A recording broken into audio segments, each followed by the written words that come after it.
Parents are supposed to be role models to their child. But what happens when they are evil, like really evil? Imagine that you are a cop and you were on your rounds. Suddenly, you heard a noise from somewhere. When you were looking around, you saw a boy, around 6 years old, screaming from inside a car. And the thing is, the door and the glass were locked. How can a parent be this careless? And what happens when these parents, or sometimes these cops, are sexually attracted to children? Gross, there is nothing more disgusting than this. So here, in this video, we are going to show you the ultimate compilation of cops versus parents. Watch it at your own risk, as some cases can make you feel dizzy, starting with the most evil parents ever existed. They murdered their own child. How is this even possible? About halfway across the bridge, stopped, put him in park. She grabbed his feet, I grabbed his shoulders and threw him. Imagine that you are in your car rushing to go somewhere. But suddenly a kid jumped in front of your car. You were surprised to see him alone. When you asked him about his parents, he told you that they dumped him. You will definitely feel sorry for him, right? What do you think about such terrible parents? Here in this video, we are going to show you the most brutal parents ever existed, along with some raw footage that will make you think twice. We are curious if you can watch this video until the end, because it will push you to your breaking point, we warn you. There are a lot of couples who were not able to give birth to a child. But what happens when they dump their child after giving birth to them? What if they kill them? How can parents even hate their child? Like, how can they even think about killing such innocent minds? Yeah, a lot of incidents like this happen everywhere. Parents are supposed to be role models to their child. But what happens when they are evil, really evil? Brittany Gosney and James Hamilton. The most evil parents ever existed. They murdered their child. Yeah, you heard it right. They killed their own child. Brittany and James lived with their 3 children aged 6, 7, and 9 years old. They are not just bad parents, as the couple would do anything other than take care of their kids. They only served microwaved Hot Pockets for dinner to their kids. The kids were in a toxic household, where James would often lose his rage, and Brittany found ways to not look after her children. In March 2021, Brittany and James arrived at the police station to report their 6-year-old boys missing. The officers noticed an unusual behavior from the parents' side. So they placed the couple in separate rooms for questioning. But what unfolded was absolutely disturbing. The officer then asked James about his friends, his favorite places, and every other detail about little James. James then mentioned that after a dinner of pizza rolls, they had put the children to bed. He then checked in on them at around 4 a.m. in the morning, when he realized that little James was missing. Did you wake up the kids or Brittany to make sure they didn't know where little James was? Well, it was around about 8:30 this morning. I woke back up with everybody, and we all went looking again, and then we couldn't find him nowhere. We came here. What's your gut feeling of what you think happened to little James?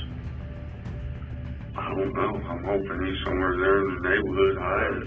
Does he have any friends that he hangs out with? None I'm aware of. Does he have any of the parks that he likes to go to? Any parks. I mean, he's ready to swing, anything will be on it. Okay. Well, like I said, I really appreciate you talking to me.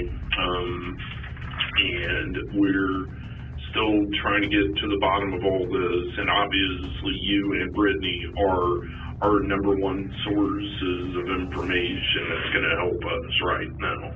But we got to find him. I'm sure you want him found as bad as we do.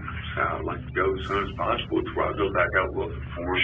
Sure. Well, you hold tight right here, and if you need something, knock on the door. I'm going to go check and see what else they come up with, and maybe I got good news. The officer then went to Brittany for questioning, and from there started the twist of the story.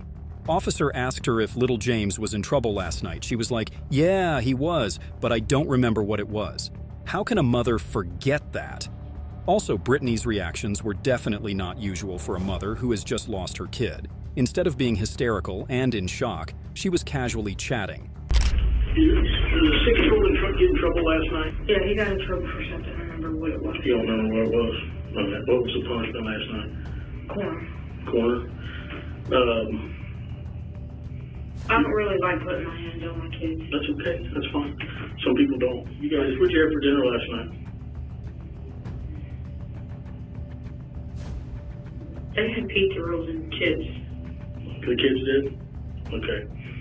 They're telling me that James had gotten in trouble for something and that he wasn't given pizza rolls, but he was given bread instead because that was his punishment. Do you remember that? No, we give them like lunch meat sandwiches at lunchtime. And then all three of them, you're saying, got pizza rolls last night? Why would the kids tell me that? I would never make them go without any meal. I know that. I'd rather go without before them. I understand what you're saying. I'm just trying to figure out what they're talking about, what the kids are talking about. Basically, I'm waiting for my guy to come here. He's going to do the polygraph for me, and we'll just kind of go from there. I got guys out canvassing the neighborhood, so we're actively looking for James. Okay. Little James is what I call him now because we got Big James in there. It's confusing, I understand. So we're looking for James now. Don't think we're just sitting here talking to you. I got a bunch of people out doing it. I was going to say, is anybody even out there looking for him? Yes, 100%. Because I'm sure brother and sisters worry about Yes, little yeah. brother. Your daughter also said sometimes the Big James doesn't get along with Little James. What would she mean by that? I don't know. Does Little James get any more or less trouble than the other two? They all get Right. about the same. They're all close to the same age. They all, yeah, okay. So, I know James does like being mean to them, so taking their toy away. all Little James. Yes, not that. I got you. How about I just say my son? Yeah, that'll work. Fine. Detectives now know that they need a confession from either of them to find young James. But yeah, they have assumed the worst already. They then decide to confront James with the information that Brittany has told them everything. James at first acted like he knew nothing, but when the officer mentioned little James' body, he was shocked. James then claims that Brittany had taken the kids to a remote area out of town as a sort of punishment to get them to behave, during which little James had tripped and fell, which ended his life. Brittany then brought the body back home to where James was waiting. Hey, James. Yes, sir. Talk to you out there at your house. Yes, sir. A few minutes. I just talked to my girlfriend there, and I'm terrible with names. What's her name? Brittany. Brittany. All right, now she's told me most of the truth, okay? She's saying she don't remember where he's at, but she's told me about he's dead, okay? And that you guys were together, okay? What do you want to know, sir? I need to know where the body's at. That I do not know. As for me being with her and the kids, no, sir, I was not. Okay, and we can talk about that I later. got home. We can talk about if you were there or not later. Okay, she's saying all five of you were together, and this is what happened. Okay, and I'm not going to go into details what she told me there. Okay, so at this point, Well, what did she tell you that happened, sir? well, I know that he's dead, and I know that his body's somewhere, and I need to figure out. I'm wanting right now to recover his body is really important to me because it gives closure to both of you guys. Okay, that's the most important thing. We can go into detail later that when it's happened. Okay, because surely she's smart enough to tell you, even if you weren't with her, okay, you got to take some ownership of this, okay? Don't minimize anything. The ownership I would take of it is where I didn't call when she brought the body home, sir. Okay. Where is the body then? When she brought the body home, what did she say she did with it? She didn't tell me, sir. It happened up at Rush Run Park is where it happened at. It happened in Rush Run. Yes, she was supposed to take the kids up there, give them a scare tactic. Right. Drop them off for a few minutes, turn around, go get them. Because they all was acting up real bad. Right. Now, so when she brought the body back to the house. She brought the body back to the house. And what's the conversation then? Conversation. I'd have been freaking out. I told her, she called me. So, did she leave? You're saying she brought the body back home, though? Yes. Okay, where was the body at when you saw it? Upstairs in his bedroom. In his bedroom. And when was all this? A couple days ago? Yesterday, today? Friday night. It was Friday night, so we're into Sunday now. We were Sunday morning. And how did you guys come up with the idea of, well, we're going to have to report him missing at some point, correct? Yes. Okay. That was her idea, sir. Okay. So she brings the body home. Is it in the bedroom? And then what happens? Even if you yourself went out totally by yourself and got rid of it, I just need to know where. You're still helping your wife. James thought Brittany had confessed everything, including that he had been there during the crime. So he decided to change his next plan of action. But what still he doesn't know is that by continuing to talk to the officers, he is only going to be in trouble. Was there when the body was dumped? Yes. Okay. If we went out driving, did you take it back up to Rush Run? We wasn't up the Rush Run, man. He's off a bridge. He's in the river. Okay. What bridge? Middletown Bridge? No. Cincinnati. Down in Cincinnati? Well, it's the bridge that goes from Kentucky to Indiana. Okay. How did you get, what time of day or night is this? This was about 3 o'clock this morning. This morning? Okay. What did you do with the other two kids go with you then? No, they was at home in bed asleep. All right, so both of you guys get up. We got to do something. And then take him down to Cincinnati off 71. You're thinking 275, yeah. Okay, and just throw him, did you throw him off the bridge or did you? Hold him off the bridge. Was it like a stream or was it the actual river? The actual river. The Ohio River, the big one. Yes. Fine, but you're doing good. I know this is hard on you. All right, look at me. I know this is hard on you. Now I'm going to jail just for helping her. Okay, we can figure all that out. Okay, listen, this ain't fair to me. It ain't fair to the little boy either. We'll figure it out. We'll figure it out. I told her that. I mean, when she called me and told me she's at the wrong place, I told her, turn around, come home. Turn around, come home. At the wrong place. You mean a Rush Run? At Rush Run. Okay. What was her plan then? Because he didn't accidentally get bald. I don't know, sir. I mean, the story she told me when she came home, 1 minute it was he had the handle door and she took off and he fell. On the car? On the van? On my van. Okay. Then the next minute it was that he was chasing after her, tripped and fell. So she told you a couple different stories. Yeah. James started claiming to not know the actual truth, as Brittany had told him multiple stories of what had actually happened. Officers then decide to confront Brittany with everything James had told them, as they know that they do not have the full story yet. But what follows was incredibly shocking. The officers started a conversation like they knew everything. And yeah, Brittany fell for it.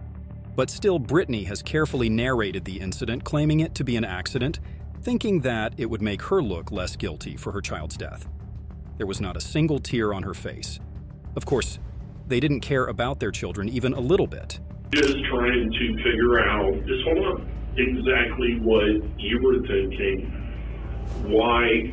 Because from what you've said, and please correct me if I'm wrong, Okay. James told you, I want the kids gone, I don't want to see them no more. Yes. When you loaded up in the car with the kids, Mm-hmm. you left Crawford Street with all 3 kids. Yes. James was in that house. Yes. He wanted you to take them somewhere and never bring them back. Yes. Okay.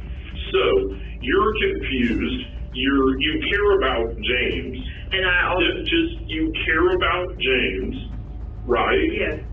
So you take off driving. So you get to Rush Run, and did you tell them, hey, hop out and pee or the date? Well, at first they said I have to pee. I said, okay, well, go ahead and go to the bathroom. You got out and you went in through the side door. The side back door, yes. Right, and you lifted him out. Yes. Set him on the ground. Yes. I didn't throw him or anything. Well, okay, sure. Nobody's saying you did. So once he's on the ground, what happens then? I went to go pull off. Where was James whenever you backed up and pulled out? Little James. Well, I wasn't all the way into the parking spot. I was just like halfway there, not all the way there. When I went to go pull away, I'm guessing he had the handle. Right. And then I went to go drive off, and he, of course, had a handle. When I looked, he didn't have it. And I heard kids screaming. I don't remember. I thought it was for sure Rachel, but they both could have been. I don't know. Why were they screaming? Because you were leaving them? Yes. Okay. Because they knew I wasn't never just going. Sure. So, they were standing by the bathroom stall, whatever it is, and James was kind of standing close to them, but not that close. Sure. And as I showed you on the paper, I just went around him and didn't realize he had the handle. Did you see him grabbing a handle? No.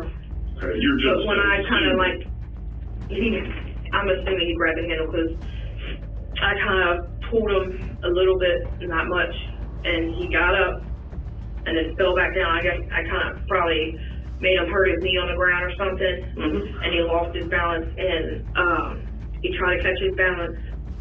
He didn't get to, and he fell and busted his head on the ground. So when you got back home with James, you come back with the kids. How do you bring James? You just carry James into the house, or does James go out and get him? I carried him in. Okay. Where the clothes that you were wearing when you carried them in? Sitting on top of my basket. Are they dirty? Yeah. Right, I got you. So you carry the boy back inside. Have you already contacted James and told him what happened? Okay, by text or by call? It was a text. You sent him a text? Yes, and then he called me, told me to bring him back because he couldn't get James to listen. So you bring the kid back, you carry the kid in, and then what happens? Where do you put the kid? Where do you put James? I just laid him on when you walk in the door, that room right there, on the floor. The front, when you walk in the front living room? Yes, the front room. So the living room? Where the couch is, yes. You laid him I laid him on the floor. Okay. The bare floor. And he took him upstairs. James took him upstairs. And put him in the bedroom. We're going to give you a few-minute break, and then we'll be right back. Do you need anything? You need another restroom? You need anything? I wish I had an anxiety med. James then tells the officers how he and Brittany got rid of the evidence by dumping little James's body into a river. About halfway across the bridge, stopped, put it in park. She grabbed his feet, I grabbed his shoulders, and threw him.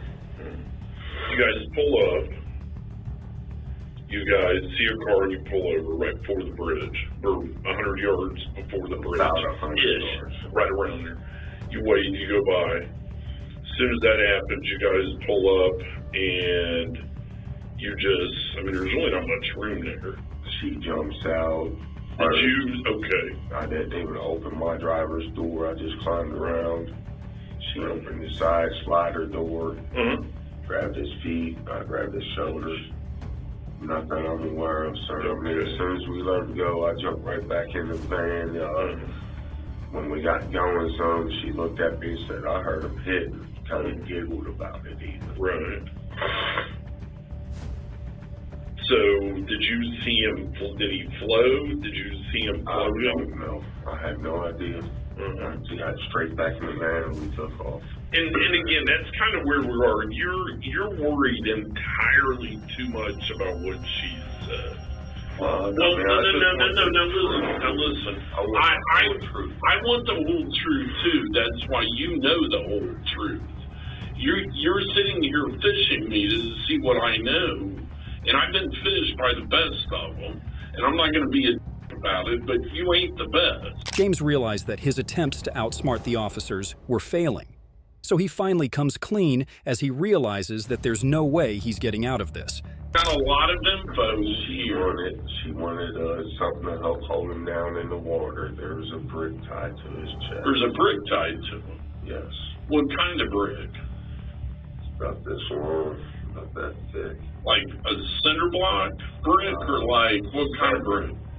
Something like a center block brick. It's more like a yard walking stone brick. I mean, it's about this long, like that was said. Right. Where'd you get the brick? You go out of the back of your yard and you go to the right down the alley or to the left down the alley? To the right. So you went to the right. Did you go to the cross alley or did you go on? So you go to the cross alley and you make a left. So you see, this is how this works. I know a load of information about this.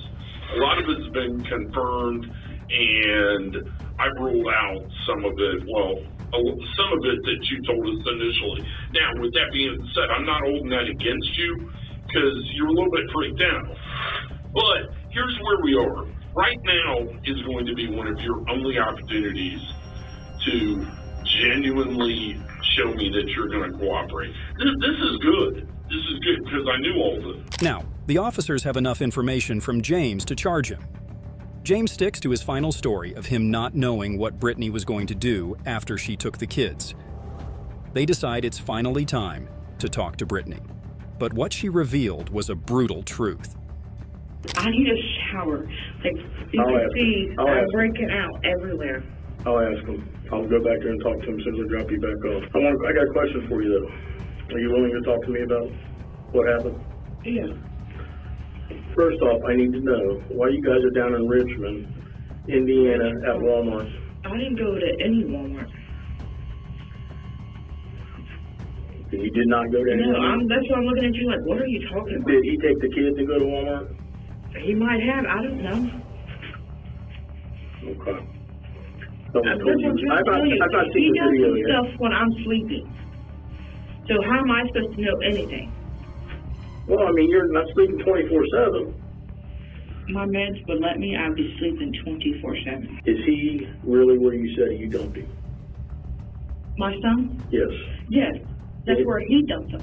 Okay, but you were with him. Yes, okay. That is where you guys went to do it. Yes. That's legit. And yes, he said to make sure we dumped him on that side because of the currency or something goes this way. I don't know nothing about the water. So it doesn't matter. Even though it was an accidental. I think it was, but you went there to dispose of your kid, to leave your kids out there is what you want to do. I went to go there to drop them off, not to harm them or anything. Okay, but you're still abandoning your children. Brittany's description of events was chilling. The way she describes the accidental death of her son without showing any emotion or tears tells us the kind of creep she is. Seeing this, the detective gives Brittany a final chance to come clean. Realizing she's going to be in more trouble than she thought she had been, she changes her story as a last effort to pin the crime on James. I didn't respond when he got out of the van. Where at? Remember when I told you when we got there, he wasn't. When you got there, he was already dead before you got there. Yes or no? Yeah, he had to because he wasn't. Okay, then how did he die?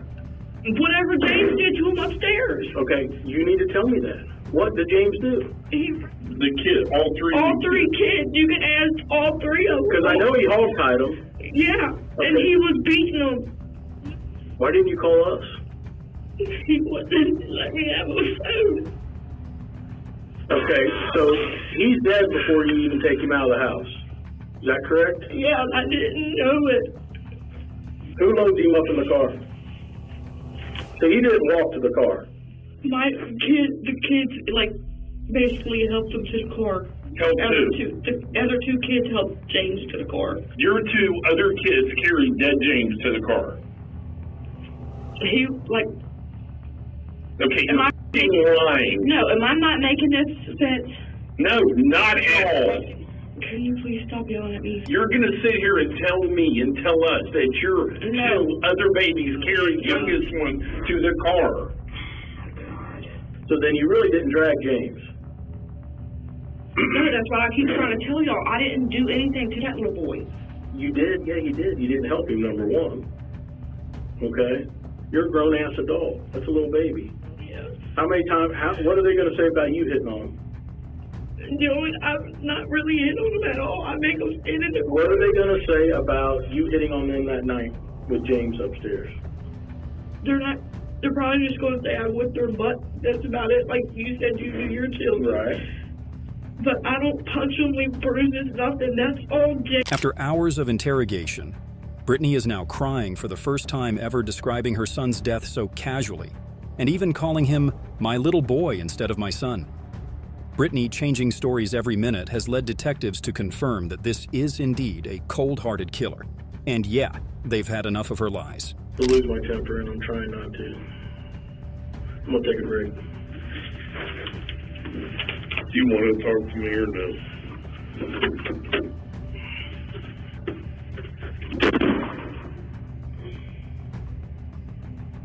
You probably don't, because you're not going to tell me the truth. You've sat back there in that jail, and you've tried to come up with some excuse for the, hold on, let me move over here. I'm too close to you.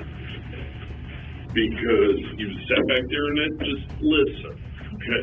You've sat back there in that jail, and you've tried to come up with some reason to justify you not getting charged with murder. Here's where we are, okay? You took them out there hoping no one would ever see them, find them, or you would never see them or hear from them again. Is that a safe assumption? And finally, Brittany was sentenced to life in prison with the possibility of parole after 21 years. James, on the other hand, was sentenced to 19 years in prison for playing his part in the murder of his 6-year-old little James. How can a parent be this brutal? I just can't digest what they actually did to their son. Really, what kind of parents are they? But the next story is a little bit different. Not a little bit. How can a cop even be able to engage in a sexual act with a 14-year-old girl?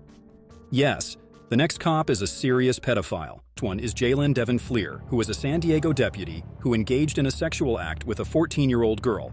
In April 2020, police received an anonymous tip that an officer, Jalen Devin, had engaged sexually with a minor. Jalen, unaware of the report, arrived at the county sheriff's jail where he worked and was invited to the interrogation room. He then only knew the unfortunate reality that awaited him.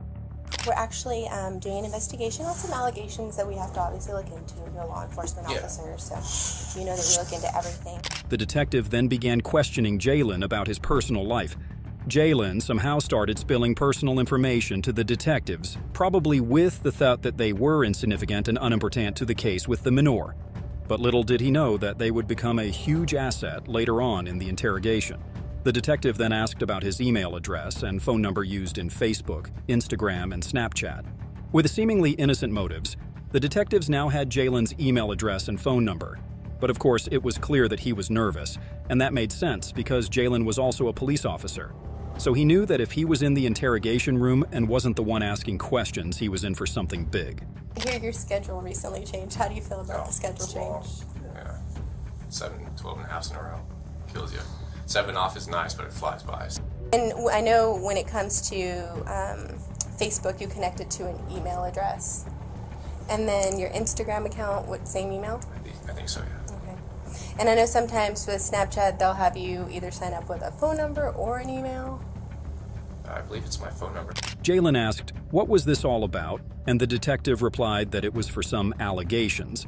Then they told him that they have a picture of someone that is familiar, and the picture was of Jalen when he was like 20 years old. Then they asked him if he had ever used this picture for any social media purposes. At that time, Jalen was like, "Yeah, I had sent it to my wife and to some other girls in Snapchat." He kept his eyes down to avoid the detective's gaze while answering questions. I will ask what this is about. Yeah, so we're looking into some allegations that were made. We're kind of, it started with a Crime Stopper report, so we're just kind of going from there. We did receive a picture that, you know, when we looked into it, it looked similar to you. So I don't know if you can take a look at the picture and just tell me if you've seen this picture. So this picture right here. Yeah, that's definitely me with the gross one. Okay, so this picture right here, how old were you when it was taken? I don't know, 20? 20? Have you ever used this picture on any social media site? I think it was Snapchat back in the day, yeah. Okay. All right. Have you ever shared this picture with anybody on Snapchat? Yeah, probably with my wife, to be honest. I mean, obviously I talked to other girls back in the day too, but I can't remember. Okay. Then they asked him if he had ever communicated with any other girls other than his wife and the people he already knew. They also asked if he communicated with any of them on Snapchat recently. He refused. Later, the detectives claimed that they got this picture with some additional information pointing to him. They also started to make some false claims in order to make Jalen come clean. But yeah, you know that he was a police officer for like a half a decade. He definitely knew how to handle this accordingly by remaining calm. But all rang alarms to the detectives that there was something he didn't want them to know. But then he quickly realized that they knew a lot more than he thought. Up in connection with some allegations about you communicating with a younger female on Snapchat. Okay. Have you ever communicated with any females that we've already recognized that yes you have with your recruit from the past? Is there anyone else you've communicated with on Snapchat? I mean, back then, no, just close friends and coworkers and stuff like that. Anyone recently? No. Well, along with the photo came some additional information about your personal life. Okay. And based on some of the information you shared with me today, it seems to add up. Okay. So is there any reason why the person would say they're you and share your information? It sounds like it'd be someone that knows me then, obviously. But I don't know who. I don't have any enemies that would be doing something like that. Then the detectives told them that some additional information about his personal life, such as his work schedule, and more specifically, the 7 days on and the 7 days off, also came along with a username J178211, which was his Snapchat username combined with his name's first letter J, his baseball jersey number 117 in college and 82 in high school, and also 11, which stands for 2011, which was the year of graduation. On top of that, they told him that this username is linked to Jalen's email address and phone number. Can I ask what information was shared? What they know? We know that you're a baseball player. Yeah. I mean, a lot of people know that. Yeah. So that information was kind of shared. Okay. Your work schedule. It's been 5 years that I've worked here. Specifically the transition to 7 days on, 7 days off. Really? I haven't shared anything like that recently. So I couldn't tell you who that would be. I know as an athlete, sometimes when I would do my usernames and stuff, I would kind of use a combination of my things that I know about myself, right? So that way I wouldn't forget it. So this particular picture came from an account with this username, right? J178211. Okay. And I recognize that your jersey name in college was 17. Yes, it was. And then high school was 82. It was 11. In 2011. I never had 11. No, as far as you graduated in 2011. I did, yeah. And it goes by J, and it is a Snapchat account that has some links to you. Okay. Okay. Jay, I'll be very honest. I want to know the truth. Yeah, no, I never even heard of that account. Okay. After several questions, Jalen asked for a lawyer, although regrettably a little too late. The case involved 4 victims between the ages of 12 and 14, with prosecutors contending that there were more than 41 victims who couldn't be tracked down to verify their ages. Jalen pleaded guilty to 18 felony and 2 misdemeanor charges and was sentenced to 12 years in state prison. He screwed up. But still, it is a mystery that what actually happened between the minor and Jalen is not disclosed. So what do you think of this guy? If you think that was disgusting, then the next case is going to make you feel sick. Imagine catching your colleague with a juvenile in a motel room. That is Ralph Shorty, who was an Oklahoma senator at that time, got caught in a motel room with a minor. On March 9, 2019, police officers received a report that a man had taken a juvenile boy with him into a motel room. Cops, after receiving the report, arrived at the scene and headed for the hotel door, hoping and silently pleading that the report was false. After reaching the door, they knocked on it. After several knocks, the door was opened up and the juvenile stepped out of the room. Then the focus of them was on the man who was in the room. Hey, it's more police department, man. We just need to check on your welfare, make sure you're okay. Come out before you get me worried. Show me your hands. Okay. Take a seat on the... What's going on? What's going on with you, man? Just trying to have A good time? Yeah. What's your name? Ralph. Ralph what? Officers asked for his name, and one of the officers assumed that Ralph wasn't understanding the whole situation and what was actually happening there. They told him that he brought a 17-year boy with him to the motel room to have fun, and whatever he was planning on his mind is a bad idea. Sorry guys, you're kind of freaking me out a little bit. Yeah, that's what we do. He's 17. What do you mean, okay? Okay. But you got a 17-year-old hanging out with you. I'm telling you he's 17. Like, I wouldn't lie to you. Like, what sense does it make me lie to you? But listen, whatever you're doing, it's a bad idea. Actually, they didn't know the true identity of the man that they were messing with. After a few days, Ralph was called out for a questioning session. And after the interaction, some twists turned around in the whole story. Ralph... Use toys. Is there anyone else you communicate with on Snapchat? Back then? No, just close friends and coworkers and stuff like that. Ralph mentioned that he met the teenager in his coffee shop a year ago, and they became friends. He also stated that on the night of the incident, he decided to take the teenager to the motel after the teenager informed him that his roommates were drug junkies and said that he was trying to get clean. Ralph also claimed that he and the teenager usually communicated through phone calls, but he soon realized that the cops had a different story with them. Well, how did y'all meet? At the coffee shop. I'm pretty sure of that. What coffee shop are we talking That's I own a coffee shop. It's called Holy Grounds Coffee. about? Okay. And the night that he called me, he said he just needed to get out of his house. I'm assuming I thought he had told me that he lived with some friends. And he had told me in the past that, it was hard for him to get clean because he was always with his friends that living with him. He's come to your house several times to play video games? I think just once. Come to your house once to play video games, and then you guys met at the coffee shop a couple of times? Mm-hmm. Okay.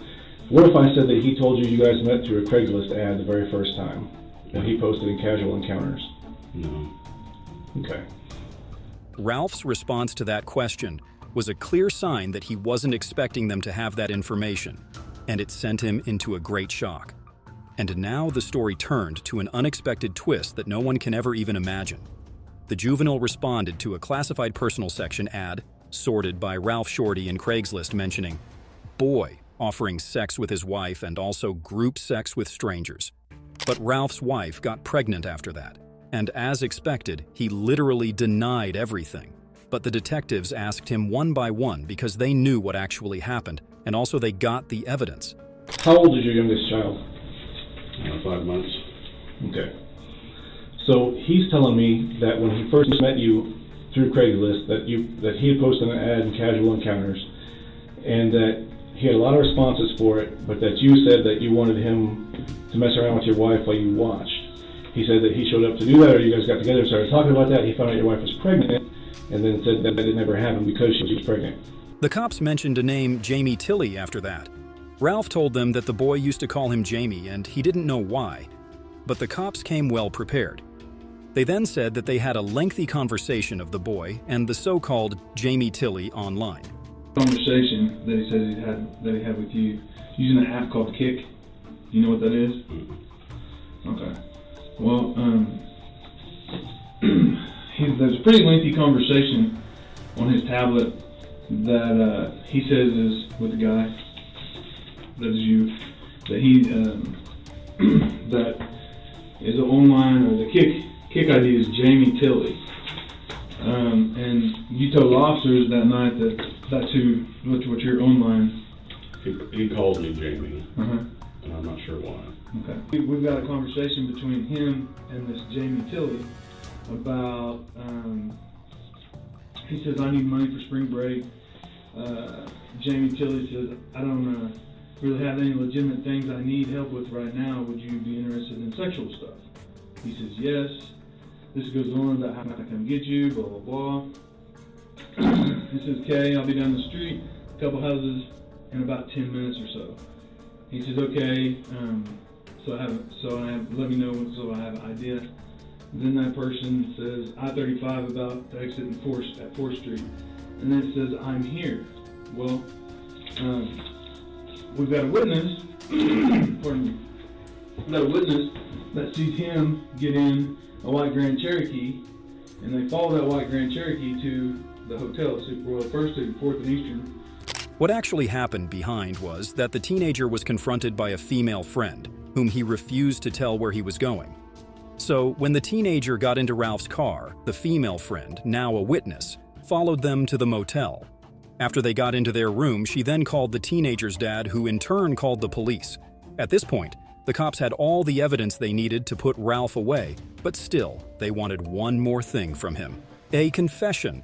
To be here, not giving you an opportunity to set it straight and tell the truth.